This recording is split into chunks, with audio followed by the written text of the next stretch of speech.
Ladies and gentlemen, honorable adjudicators, today we stand firmly to propose this motion. This House would let the government fully own and manage all public transportation in Indonesia. Let's look at the big picture.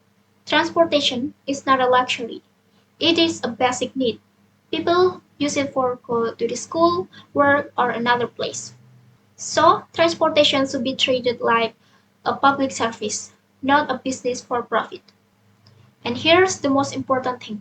It's called public transportation, so it should act like a public good.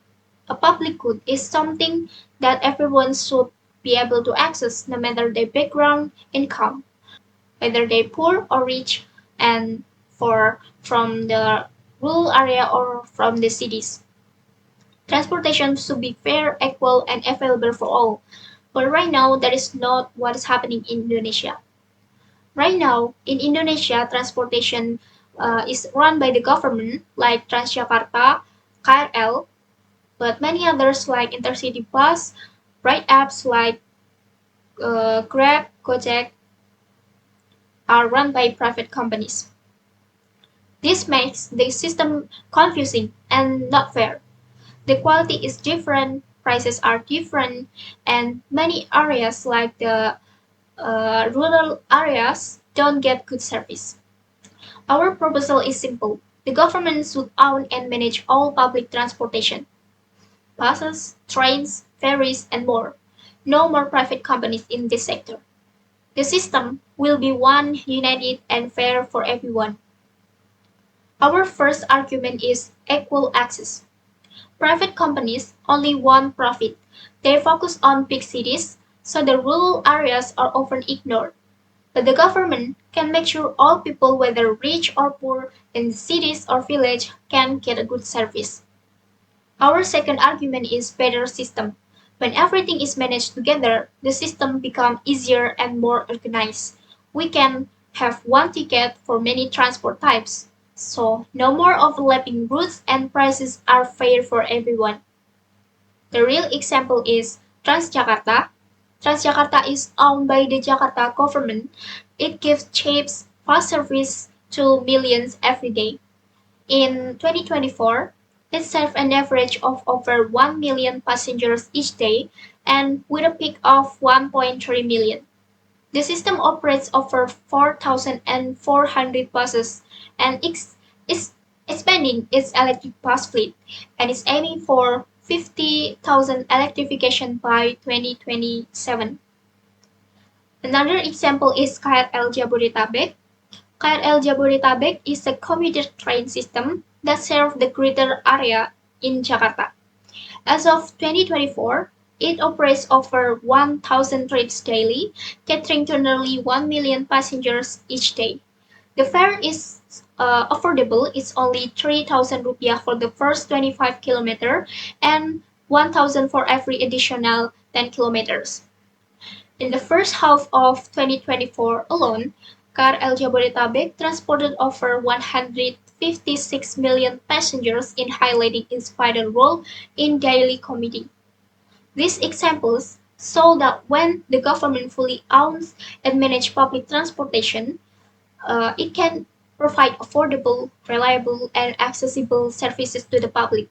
That is why we believe full government ownership is the right step. I will add two more important points. The first is environment. Transportation causes pollution. Private companies don't care much about that. They use cheap and dirty fuel to save the money. But if the government controls everything, we can make eco-friendly policies like electric buses or low-emission zones. For example, in the Oslo, Norway, all city buses become electric in the 2023. This helps the city fight air pollution, and it happened because the city government took full control of public transportation. Our second point is worker rights. And now let's talk about worker rights.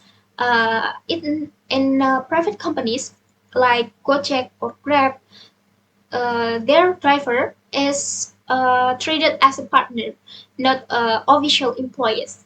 So This means they don't get formal job protection, no monthly salary, no health insurance, no retirement benefits. If they get sick or have an accident, they often have to pay everything by themselves.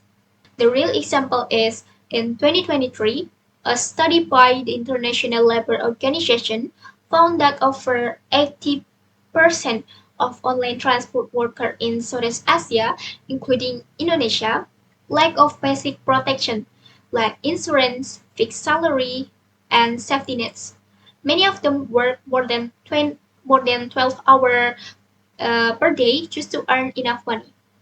A Grab driver in Jakarta reported in 2024 that after full maintenance and platform fees, he only earns about 50,000 to 70,000 rupiah per day. That is less than minimum wage. So let's compare this to government programs like Teman Bus, where drivers are formally hired by the government or state-owned operators. They get training, fixed salaries, and social security or BPJS. So they can follow clear working hours and have rest days. Their welfare is prioritized and not just profit. So while private companies talk about flexibility, what they really offer is insecurity. This proves that public management ensures dignity, protection, and fair treatment for transport workers, while private systems often exploit them under the excuse of freedom. The opposition side maybe would have the opinion that government is slow and not efficient, but bad management is not the same as public ownership. Look at Singapore or Japan. Their public systems are great. They also say there will be no innovation, but governments can also use new tech. They can work with app developers, use smart cards or GPS systems, all while keeping transport fair and not profit-based. So, full public transport is more fair, more green, and more human-friendly. That is why we are proud to propose. We from the opposition side strongly disagree with this motion. The problem is not who owns the transport, but how good and reliable it is. We believe a mixed system with both public and private companies is better. Right now, we already see improvement. What we need is a better regulation, not total control by the government. Our first argument is about efficiency and innovation. Private companies must compete. That means they want to serve the customer better with the good apps, with a faster service and more comfort. Look at Gojek, Bluebird, or travel buses. They are fast, clean, and easy to use. Our second argument is cost. If the government owns everything, then the government should pay for everything.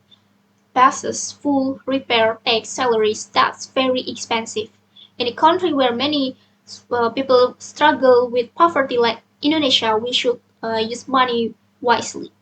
The real example is the Jakarta-Bandung high-speed train project, or known as WHOOS, faced significant cost overruns, initially estimated at $6.7 billion, bringing the total approximately $7.36 billion. These overruns were due to land acquisition challenges and construction delays. We don't support full government ownership. Instead, let's regulate and guide private companies, give subsidies if needed, and let the market help too. Now, let's look at the two more reasons why we should oppose the motion. The first is accountability. If the government owns everything, people have no choice. If the service is bad, they can go to another company. But with private option, people can choose.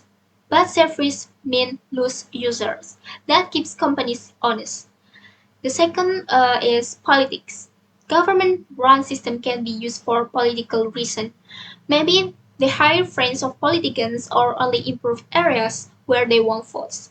With private companies in the system, there is more balance and less politics. The real example is in some areas of Indonesia, public buses are late or old because the budget is not used well. If there is no private alternative, people will suffer. Now let's answer the government argument. They say only the public system can help workers, but the law can protect workers, not just ownership. They say the public system is better for nature, but green rules can also be given to private companies. Some already use electric cars when given incentives. For the comparative regulation is Singapore. Singapore has implemented the Bus Service Industry Act, allowing the Land Transport Authority to own buses and contract operation to private companies. This model ensures efficiency while maintaining government oversight.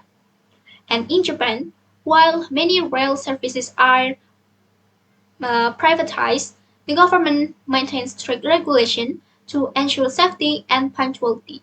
Our counter proposal is simple.